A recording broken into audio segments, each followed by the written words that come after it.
It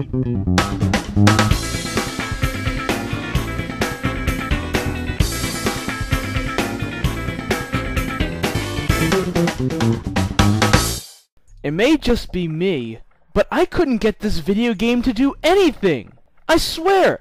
My controller must have been broken or something. I couldn't get Destan to do anything. Every time I clicked A, X, shoulder button 1, shoulder button 2, he wouldn't jump, he wouldn't fly, he wouldn't use the dagger. I don't know what was going on. It was so Oh, this was a movie. Oh, I apologize. For the last couple months, all I've been hearing from moviegoers and from fellow critics alike is that this movie was going to be the end-all, be-all, best video game movie of all time. Was that the case? I'll explain in a moment. First, let me do my best to summarize the plot of this movie. You have this character by the name of Destan, who lives in the Persian Empire. Now, this boy isn't born into royalty, he's actually adopted by the king. After many years, the family treats him as though he is royalty. Many years after being adopted, Destan and his family attack a sacred city. During their attack, Destan finds a strange dagger. Initially, he just keeps it, not really knowing what it is. However, shortly after the attack, Destan realizes what this dagger really is. This dagger is known as the Dagger of Time, and whomever wields it is able to alter time. Basically, if you click on the hilt of the dagger, you are able to go back in time about a minute.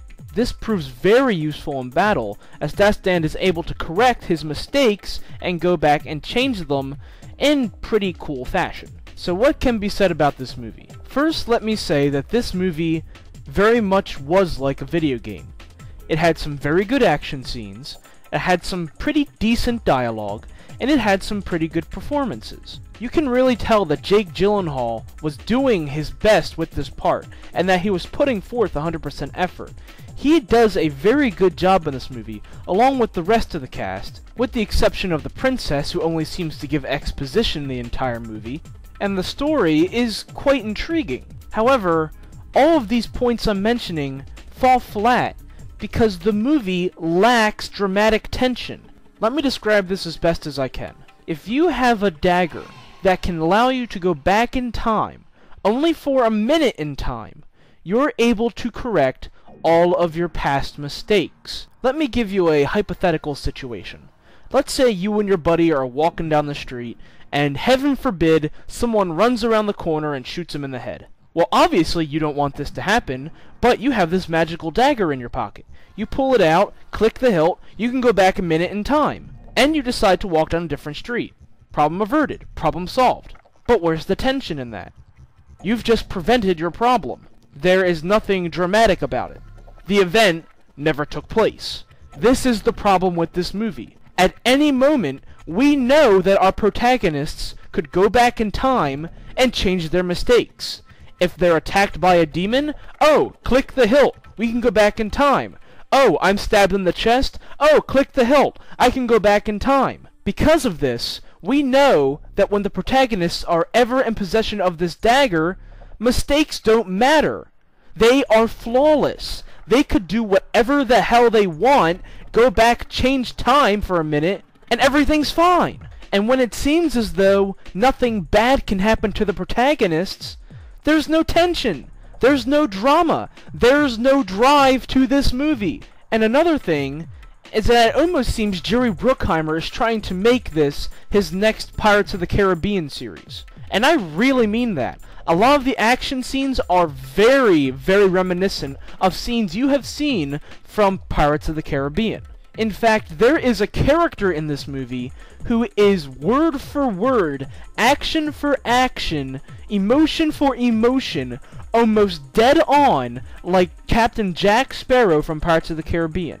This character is played by Alfred Molina, and this character is exactly like Captain Jack Sparrow from Pirates of the Caribbean. Granted, this character is not a main character, but it just seems to me that Jerry Bruckheimer is trying to set up a whole new Pirates of the Caribbean series with this particular story. Now, do I think that this movie deserves another 2 or 3 films? That's tough to say. That really all depends on how much this movie makes while it's in the theater, and how well it's going to be accepted by fans. I never played the original Prince of Persia games, whether it was the NES games or whether or not there was the popular games for the PlayStation and Xbox a while back. I never played them. But I do know that those games are very popular among fans, and it'll be interesting to see how the fans accept this movie. However, me not being a fan of the video game, and not really knowing the story going in, I just thought this movie was decent. The performances were good, the action was pretty good, the special effects were okay, and the story was intriguing, but the whole movie just lacked tension. So, final rating. Is this the greatest video game movie ever made? It may be close, but you know what? That's not saying much. In a genre that is filled with movies such as Street Fighter: The Legend of Chun-Li, House of the Dead, and BLOODRAYNE. Oh God, BLOODRAYNE. Oh my God, no, get that out of there! Get it out of here! Oh, son of a bitch, I hated that movie. With a genre that is filled with movies that are that bad, it's almost a backhanded compliment to call this movie good. That being said, it was still decent. Not good, not bad, just somewhere in the middle. I'm going to give Prince of Persia: The Sands of Time 2.5 stars. If you are a fan of the video game series, this may be one you want to check out while it's in theaters. In fact, if you do watch this movie in theaters, and you are a fan of the video game series, post a comment down below and tell me what you thought of it. I just want to hear what you think of it as a fan of the video game series. However, if you're not a fan of the series like myself, and you don't really know about these characters going in, this may be one that you'll want to rent at a later time. But let me say one thing in conclusion of this review.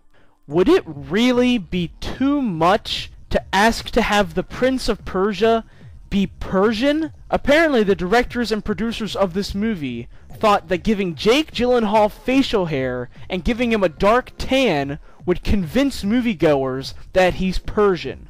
It doesn't work like that. That would be like taking the whitest boy on the planet, giving him a dark tan, and dyeing his hair black, and then saying he's Native American. Do you really think moviegoers are going to buy into that?